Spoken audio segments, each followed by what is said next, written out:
Selamat datang di Wacana. Hari ini kita akan membahas salah satu isu paling paling mendesak di zaman kita yang diangkat dari materi yang kita baca. Dampak dari kecerdasan buatan atau AI dan juga bioteknologi. Teknologi ini menjanjikan hal-hal yang luar biasa tapi juga membawa resiko yang ya belum pernah kita hadapi sebelumnya. Jadi pertanyaan utamanya begini. Apakah kemajuan teknologi yang begitu pesat ini pada akhirnya akan mengambil alih kendali dari tangan kita? Atau, apakah kita sebagai manusia masih punya kekuatan untuk mengarahkan semua ini ke hasil yang baik? Saya pribadi, harus saya akui, cukup khawatir.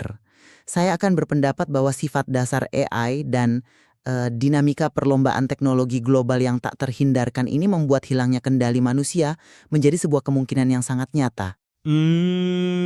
Di sisi lain, saya akan berargumen bahwa meskipun risikonya sangat besar, kita tidak boleh meremehkan kapasitas manusia untuk beradaptasi. Sejarah sudah membuktikannya berkali-kali kan? Bagi saya, agensi manusia, kemampuan kita untuk memilih dan bertindak, jika, dan ini kuncinya, jika digunakan dengan bijak, tetap menjadi faktor penentu dalam membentuk masa depan kita bersama. Fundamental, AI itu berbeda. Ini bukan sekedar mesin uap atau mesin cetak versi baru. Teks yang kita bahas ini menekankan satu hal krusial. AI adalah teknologi pertama dalam sejarah yang bisa membuat keputusan sendiri, menciptakan ide-ide baru, dan yang paling mengkhawatirkan berpotensi merebut kekuasaan dari kita. Ini bukan lagi soal efisiensi, tapi soal hadirnya sebuah agen non-manusia yang bisa berpikir di tengah peradaban kita. Dan ini terjadi bersamaan dengan revolusi lain, yaitu bioteknologi. Kita bisa dibilang di ambang akhir dari Homo sapiens seperti yang kita kenal. Bukan karena perang nuklir, tapi karena kita akan mengubah diri kita sendiri lewat rekayasa genetika dan antarmuka otak komputer. Ini menciptakan skenario yang jujur saja mengerikan, di mana kemanusiaan terpecah menjadi kasta biologis, ada manusia super yang ditingkatkan, dan ada kita semua sisanya. Ketidaksetaraan ekonomi bisa berubah jadi ketidaksetaraan biologis. Dan ya, rekam jejak kita dalam menghadapi revolusi teknologi itu buruk. Materi kita memberi kita nilai C untuk cara kita menangani revolusi industri. Penuh dengan eksperimen gagal seperti kolonialisme, fasisme, komunisme. Mengulangi proses coba-coba yang sama dengan teknologi sekuat AI dan bioengineering, saya rasa itu akan jadi akhir cerita kita. Karena pada dasarnya, seperti yang ditulis di materi itu, kita ini hewan yang bisa diretak. Kepercayaan kita pada narasi, pada cerita, bahkan pada konsep kehendak bebas yang sebenarnya abstrak, itu membuat kita sangat rentan dimanipulasi oleh algoritma yang dirancang untuk membajak perhatian dan emosi kita. Saya mengerti arah kekhawatiran itu, sungguh. Tapi saya melihatnya dari sudut pandang yang berbeda. Teks yang sama yang melukiskan semua resiko itu juga secara eksplisit mengatakan bahwa tidak ada satupun dari skenario buruk itu yang tak terhindarkan. Ditegaskan juga bahwa manusia bisa mengubahnya. Ini kan pengakuan langsung bahwa agensi kita, kekuatan kita untuk memilih, itu masih utuh. Jangan lupakan apa kekuatan super kita sebenarnya. Menurut materi ini, itu adalah kemampuan kita untuk bekerja sama secara fleksibel dalam jumlah besar. Hal yang memungkinkan ini apa? Bahasa dan cerita fiksi yang kita ciptakan bersama. Nah, kemampuan yang sama inilah yang bisa kita gunakan untuk membangun tatanan global yang baru, untuk membuat aturan main yang bijak bagi teknologi-teknologi baru ini. Penulisnya juga mengakui bahwa AI punya potensi positif yang luar biasa. Terlalu fokus pada bahayanya membuat kita lupa bahwa AI bisa membantu kita memecahkan masalah terbesar umat manusia, dari penyakit sampai perubahan iklim. Anggap saja AI itu seperti uang. Uang kan juga fiksi, sebuah cerita yang kita sepakati bersama, tapi lihat dampaknya. Uang bisa digunakan untuk membangun rumah sakit atau mendanai perang. AI pun begitu. Ia adalah alat yang netral. Arahnya, baik atau buruk, ya tergantung pada pilihan kita. Justru kesadaran bahwa kita adalah hewan yang bisa diretas adalah keuntungan terbesar kita. Itu membuat kita tidak naif. Itu mendorong kita untuk membangun pertahanan. Praktek seperti puasa informasi yang disinggung dalam teks adalah contoh kecil tapi nyata dari agensi individu untuk melawan balik. Anda menyebut AI sebagai alat, dan saya rasa disitulah letak inti persoalannya. Alat seperti palu tidak bisa membuat keputusan, tapi AI bisa. Mari kita lihat contoh nyata yang diangkat dalam bacaan kita. Krisis keuangan 2008.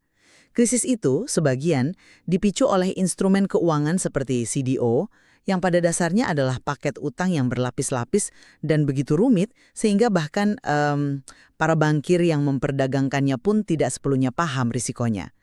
Itu baru produk kecerdasan manusia yang dibantu komputer. Sekarang coba bayangkan sebuah sistem keuangan global yang dirancang sepenuhnya oleh AI. Sebuah sistem yang begitu kompleks, yang berjalan dengan kecepatan cahaya, sehingga tidak ada satupun manusia, baik itu regulator, menteri keuangan, atau bahkan presiden, yang benar-benar memahaminya. Ketika sistem itu mengalami gejolak dan AI merekomendasikan sebuah tindakan dalam waktu 30 menit, apa yang akan dilakukan oleh para pemimpin kita? Mereka hanya bisa percaya. Apakah itu masih bisa disebut demokrasi jika para pemimpin kita hanya menjadi boneka yang menuruti rekomendasi algoritma tanpa pemahaman penuh? Saat itulah kita menyerahkan agensi kita. Itu bukan lagi alat, itu sudah menjadi semacam penguasa. Oke, saya setuju bahwa kompleksitas itu resiko. Itu risiko yang sangat-sangat nyata. Tapi pertanyaan saya adalah, apakah risiko itu inheren dalam teknologinya atau dalam pilihan kebijakan kita? Anda seolah-olah mengasumsikan kita tidak punya pilihan selain mengikuti jalan menuju kompleksitas yang tak terkendali. Padahal teks yang kita diskusikan justru menunjukkan bahwa penyebab utama kita belum punya regulasi yang kuat bukanlah karena itu mustahil secara teknis. Bukan, melainkan karena logika perlombaan senjata. Semua negara takut tertinggal jika mereka mengerem, sementara yang lain terus melaju. Tapi ini kan masalah pilihan, bukan takdir teknologi. Kita bisa secara sadar merancang sistem yang memiliki, katakanlah, pemutus sirkuit, atau batas kompleksitas yang bisa dipahami manusia. Untuk tidak memasang rem pada mobil mereka agar bisa melaju lebih cepat, apakah itu artinya kita harus ikut-ikutan? Tentu tidak. Itu adalah keputusan yang bodoh dan merusak diri sendiri. Kita bisa dan harus membuat keputusan yang lebih bijaksana. Menyerah pada kompleksitas adalah sebuah pilihan, bukan sebuah keniscayaan. Tapi keputusan yang bijaksana itu membutuhkan pikiran yang jernih dan fokus. Dan disinilah masalah kedua muncul. Pikiran kita sendiri sedang diserang secara sistematis. Kita secara biologis tidak dirancang untuk menghadapi gempuran tanpa henti dari algoritma yang memang dibuat untuk membangkitkan emosi-emosi paling dasar kita. Marah, takut, senang, semuanya dalam mode fight or flight. Coba lihat media sosial. Model bisnisnya adalah engagement, dan cara termudah untuk mendapatkannya adalah dengan memancing reaksi emosional. Algoritma-algoritma ini sudah terbukti sangat efektif dalam mengeksploitasi kelemahan psikologis kita. Dan ini baru permulaan loh. Teks kita menyoroti fenomena yang lebih dalam. Kita kehilangan kemampuan untuk menasah bosan. Kebosanan padahal adalah prasyarat untuk berpikir mendalam dan merasakan kedamaian batin. Jadi pertanyaannya, bagaimana kita bisa membuat pilihan jangka panjang yang bijaksana tentang regulasi AI ketika perhatian kita sendiri telah diretas untuk terus mengejar dopamin jangka pendek? Kita bahkan tidak lagi bisa mengendalikan fokus kita sendiri. Saya tidak setuju kalau itu dianggap sebagai vonis akhir. Ya, kita rentan. Sangat rentan. Tapi teks yang sama juga menunjukkan jalan keluar. Disebutkan di sana bahwa kita harus mulai memperlakukan informasi seperti makanan bagi pikiran. Artinya, kita butuh diet informasi yang seimbang. Ini adalah pengakuan bahwa agensi individu itu ada dan bisa dilatih. Sama seperti kita melatih otot di gym, kita bisa melatih pikiran kita untuk fokus. Praktik seperti meditasi atau puasa digital yang disebutkan, itu adalah cara kita merebut kembali kendali atas pikiran kita. Tapi bukankah itu solusi individual untuk masalah yang sistemik? Seberapa realistis diet informasi yang dilakukan segelintir orang bisa melindungi katakanlah 200 juta orang ketika seluruh infrastruktur digital kita yang bernilai triliunan dolar dirancang untuk melakukan hal yang sebaliknya? Itu seperti menyuruh orang diet di tengah pabrik permen yang terus membagikan permen gratis. Mungkin ada 1-2 orang yang berhasil, tapi secara sistem itu tidak akan mengubah apa-apa. Poin Anda valid, tapi itu bukan satu-satunya pertahanan kita. Selain agensi individu, ada juga adaptasi kolektif. Mari kita bicara soal masa depan pekerjaan. Revolusi AI ini mungkin tidak akan menghilangkan semua peran manusia.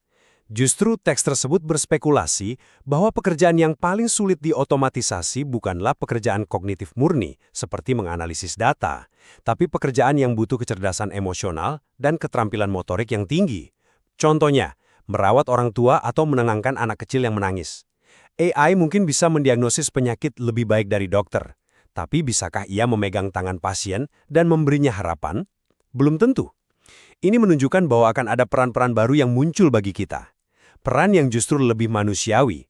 Jadi, masalah utamanya bukanlah kepunahan agensi, melainkan tantangan besar dalam hal pendidikan ulang dan adaptasi sosial. Kita harus mengubah sistem pendidikan kita untuk fokus pada keterampilan-keterampilan ini. Itu adalah sebuah pilihan kolektif yang bisa kita buat. Pendidikan ulang dan adaptasi sosial itu sendiri butuh prasyarat, adanya tatanan sosial dan global yang stabil untuk memfasilitasinya. Dan ini membawa kita pada masalah ketiga yang paling besar. Tatanan global kita sedang runtuh. Teks yang kita bahas dengan gamblang menyatakan bahwa kita berada di era baru peperangan. Era damai yang kita nikmati selama beberapa dekade terakhir yang didasarkan pada tatanan liberal global sudah berakhir. Tatanan itu diserang dari dalam oleh gelombang nasionalisme sempit dan dari luar oleh kekuatan-kekuatan yang tidak pernah benar-benar menerimanya. Ketika setiap negara hanya peduli pada kepentingannya sendiri dengan slogan-slogan seperti My Country First, hasilnya adalah kekacauan dan konflik. Dan di tengah kekacauan inilah perlombaan senjata AI berlangsung tanpa kendali. Bagaimana mungkin kita bisa berharap ada kerjasama global untuk membuat aturan main bagi AI ketika fondasi untuk kerjasama itu sendiri, rasa saling percaya, dan nilai-nilai bersama telah hancur berkeping-keping? Argumen itu menarik, tapi coba kita lihat dari sisi lain. Bagaimana tatanan global yang damai itu bisa muncul pertama kali? Itu tidak turun dari langit kan? Seperti yang juga ditekankan dalam materi kita, itu adalah hasil dari manusia membuat keputusan yang bijaksana selama berpuluh-puluh tahun setelah Perang Dunia Kedua. Itu adalah bukti terbesar dari agensi kolektif kita. Kita pernah melakukannya, dan itu berarti kita bisa melakukannya lagi. Solusinya, seperti yang disarankan dalam teks, bukanlah dengan meratapi keruntuhannya, tapi dengan berinvestasi kembali dalam membangun kembali tatanan global berdasarkan nilai-nilai universal yang baru. Ini adalah sebuah panggilan untuk bertindak, bukan ramalan kiamat. Coba kita lihat sejarah. Setelah bom atom diciptakan, kita dihadapkan pada ancaman pemusnahan total. Tapi apa yang terjadi? Manusia duduk bersama, bernegosiasi, dan menciptakan traktat non-proliferasi nuklir. Itu sangat sulit, penuh ketidakpastian, tapi berhasil. Kita bisa melakukan hal serupa untuk AI. Tidak ada kontradiksi antara patriotisme dan kerjasama global. Itu adalah dikotomi yang keliru. Kita bisa setia pada bangsa kita sambil mengakui bahwa tantangan-tantangan besar seperti AI, perubahan iklim, dan pandemi global membutuhkan solusi global. Saya rasa analogi dengan senjata nuklir itu kurang tepat. Senjata nuklir itu sulit dibuat, butuh infrastruktur aksasa dan bahan baku langka. Sementara AI pada dasarnya adalah kode. Ia bisa disebarkan dengan cepat ke seluruh dunia. Dan yang lebih penting, perlombaan senjata nuklir terjadi di era Perang Dingin, di mana ada dua kutub kekuatan yang jelas. Sekarang, geopolitik kita jauh lebih terfragmentasi dan kacau. Kecepatan pengembangan AI juga jauh melampaui kecepatan diplomasi. Jadi, diskusi ini justru memperkuat kekhawatiran saya. Kombinasi dari tiga faktor ini, sifat AI sebagai agen independen, kerentanan psikologis kita yang dieksploitasi, dan tatanan global yang rapuh menempatkan kita pada lintasan yang sangat berbahaya. Mungkin secara teori kita masih punya agensi, tapi kekuatan-kekuatan sistemik yang mendorong kita ke arah hilangnya kendali itu begitu besar. Rasanya seperti kita memegang kemudi sebuah kapal, tapi kita berada di tengah badai yang belum pernah ada sebelumnya, dengan kapal yang kita tahu mesin dan kompasnya mudah diretas. Saya tetap berpegang pada pandangan bahwa meskipun tantangannya belum pernah terjadi sebelumnya, begitu pula potensi kita untuk mengatasinya. Semua peringatan yang diangkat dalam materi ini, saya tidak melihat sebagai sebuah vonis mati. Saya melihatnya sebagai sebuah panggilan untuk membangunkan kita, untuk menggunakan agensi kita dengan lebih sadar dan lebih bijaksana. Kemampuan kita untuk bekerja sama dalam skala besar, kesadaran kita yang terus tumbuh akan risiko-risiko ini, dan contoh-contoh di masa lalu di mana kita berhasil mengatasi krisis eksistensial, semua itu menunjukkan bahwa masa depan belum final. Justru karena kita sekarang sadar bahwa kita bisa diretes, kita bisa mulai membangun pertahanan yang lebih kuat, baik secara personal maupun sosial. Justru karena kita melihat tatanan global sedang goyah, kita terpanggil untuk memperbaikinya dan membangun yang lebih tangguh. Pilihan masih ada di tangan kita. Aktif dan kekuatan agensi manusia yang sebetulnya abadi. Materi yang kita bedah ini menyediakan dasar yang sangat kaya untuk terus menggali di mana sebenarnya titik keseimbangan antara dua kekuatan itu. Betul. Dan pada akhirnya, apakah kita akan menjadi arsitek dari masa depan kita atau hanya menjadi korban pasif dari ciptaan kita sendiri? Pertanyaan itu tidak akan terjawab hanya lewat perdebatan. Jawabannya akan ditentukan oleh tindakan-tindakan nyata yang kita ambil mulai hari ini. Dan para pendengar harus mengambil kesimpulan mereka sendiri.